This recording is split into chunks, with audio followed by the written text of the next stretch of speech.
பயங்கரமா கடி ஜோக்கெல்லாம் சொல்லி பயங்கரமா கலகலப்பா இருப்பாங்க. ஆனா இப்பெல்லாம் குழந்தைகளே ரொம்ப தெளிவாயிடுச்சு. அன்னைக்கு ஒரு பையன் வந்தான், வீணை வயலின் எது வாசிக்க ஈஸியா இருக்கும் அப்படின்னா, இல்ல எனக்கு ரெண்டுமே வாசிக்க தெரியாதுடா, எது வாசிக்கணும் எனக்கு ஒன்றும் சொல்ல தெரியலையே அப்படின்னா, சரி உனக்கு எது ஈஸியா இருக்கும் அப்படின்னா, எனக்கு வீணை தான் ஈஸியா இருக்கும் அப்படின்னா. எதை வச்சு சொல்றேன் அப்படின்னா, வீணை 2 எழுத்து வயலின் 4 எழுத்து இல்ல, வீணை தானே வாசிக்க ஈஸியா இருக்கும் அப்படின்னா. அது வந்து அவன் நிக்கிற திசை பக்கமே போறது கிடையாது. அதே மாதிரி பயங்கரமா பேசக்கூடிய ஒரு 4 குழந்தைகள் இன்னைக்கு வந்திருக்காங்க. இவங்க என்ன பேசுறாங்கன்னு கேப்பமா, இருங்க போய் கூட்டு வரேன். ஹலோ குட்டீஸ்.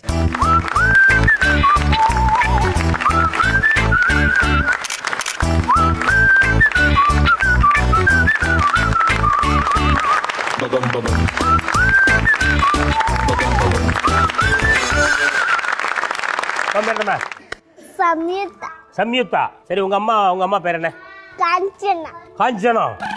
காஞ்சனா இந்த படத்துல வருது, எந்த காஞ்சனாவா?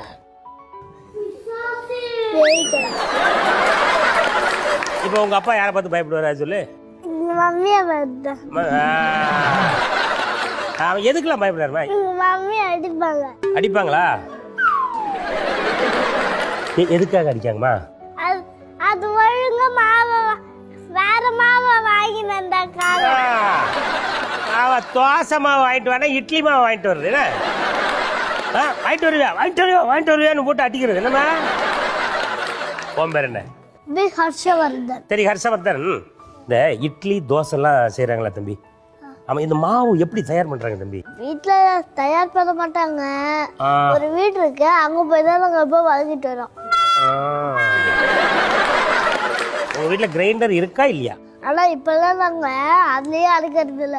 ஏமா இப்ப அந்த அந்த கிரைண்டர்ல இப்ப என்ன வச்சிருக்கீங்க? அந்த ஒரு புது கிரைண்டர் இருக்கு. ஆனா அந்த கிரைண்டர் அரைச்சோம். ஆனா அப்ப அந்த ஸ்கூல்ல இருந்து வந்து பார்த்தேன்னா அதுல சும்மா பொம்மை தான் இருந்துச்சு. அதான் அன்னைக்கு பார்த்தோம்ல, அன்னைக்கு பார்க்கும்போது கிரைண்டர் இருந்துச்சு. ஆமா, அந்த நாள் மூடி வச்சதுக்கு அப்புறம் ரொம்ப நாளுக்கு அப்புறம் திறந்து பார்த்தோம், ஒண்ணு ஏங்குள்ளார வெறும் பொம்மை தான் இருந்துச்சு. ஆமா, கிரைண்டரை பாதி விலைக்கு வித்துட்டீங்க. உன் பேர் என்ன? ஆமா, நீ எந்த கடையில அரிசி வாங்குறீங்கம்மா? இவ்வளவு குண்டா இருக்கீங்க, என்ன காரணம்? உடம்ப வந்து நல்லா பாப்பா மாதிரி மெயின்டைன் பண்ணணும்னா தயவுசெய்து பாப்பா சாப்பிடறதெல்லாம் சொல்றாப்ல நோட் பண்ணிக்கிடுங்க, அவ்வளவுதான் சொல்லுவேன். அப்புறம் உடம்பு விரிஞ்சிட்டுலாம் சொல்லப்படாது. நீ சொல்லு பாப்பா, காலையில என்ன சாப்பிடணுமா?